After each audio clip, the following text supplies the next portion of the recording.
Hello CA foundation के प्यारे बच्चों, I hope all of you are doing very well.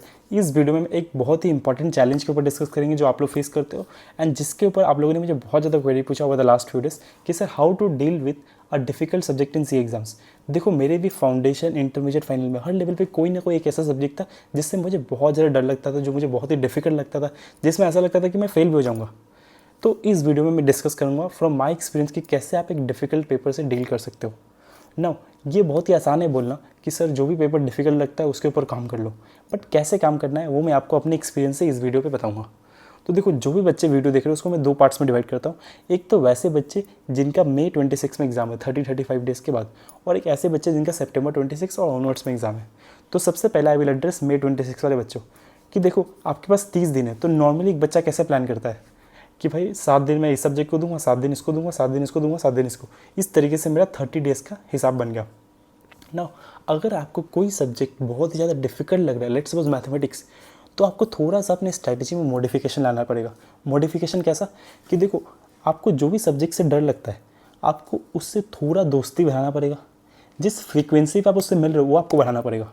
ठीक है, जैसे आपने मैथमेटिक्स सोचा था 7 दिन पहले करके छोड़ दिया, बट उससे कैसे आप दोस्ती बढ़ाओगे? तो आप एक काम कर सकते हो कि आज से 30 दिन 25 दिन तक मैं रेगुलरली क्या करूँगा, हर दिन 3 से 4 घंटे मैथमेटिक्स पढ़ूंगा। ज़्यादा नहीं पढ़ूंगा, 3 से 4 घंटे, जो मेरा सबसे ज़्यादा प्रोडक्टिव टाइम होता है। लेट्स सपोज मैं मॉर्निंग में वाला पर्सन हूँ, तो मॉर्निंग में जब मैं उठता हूँ उस समय का 3 से 4 घंटा मैं मैथमेटिक्स को डेडिकेटली दूंगा। बस 3 से 4 घंटे।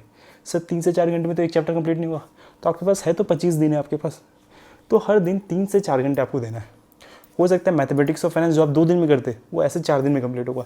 इट्स ओके, बट क्या हो रहा है, उस सब्जेक्ट से आपका रेगुलर टच बढ़ रहा है, कांस्टेंट आप उसके टच में हो, तो कहीं ना कहीं उस सब्जेक्ट पे आपको धीरे धीरे कॉन्फिडेंस आ जाएगा।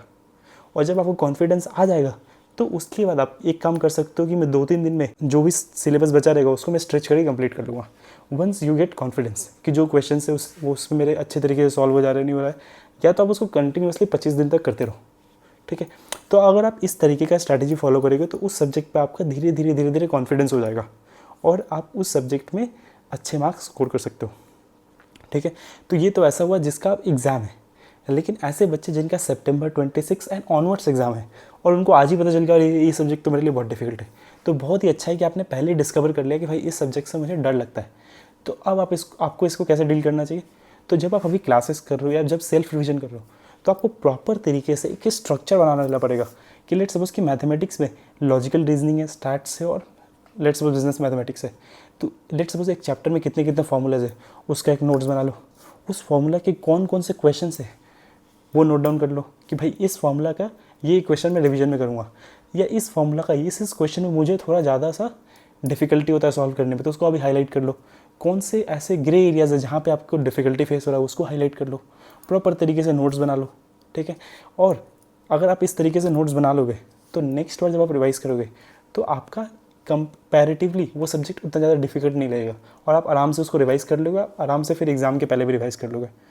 और अगर एग्ज़ाम के पहले भी आपको उस समय डिफिकल्टी लग रहा है तो आप ये चीज़ कर सकते हो कि मैं लगातार 30 दिन, एग्ज़ाम के पहले वाला 30 दिन, हर दिन 3 से 4 घंटे उस सब्जेक्ट को दूँ, ताकि उस सब्जेक्ट के मैं रेगुलर टच में रहूँ, कॉन्स्टेंट टच में रहूँ, जिससे उस सब्जेक्ट में मुझे धीरे धीरे कॉन्फिडेंस आने लगेगा। I hope the video was very helpful for you. आप इस स्ट्रैटेजी को फॉलो करना and I believe this strategy will help you a lot in dealing with the difficult papers.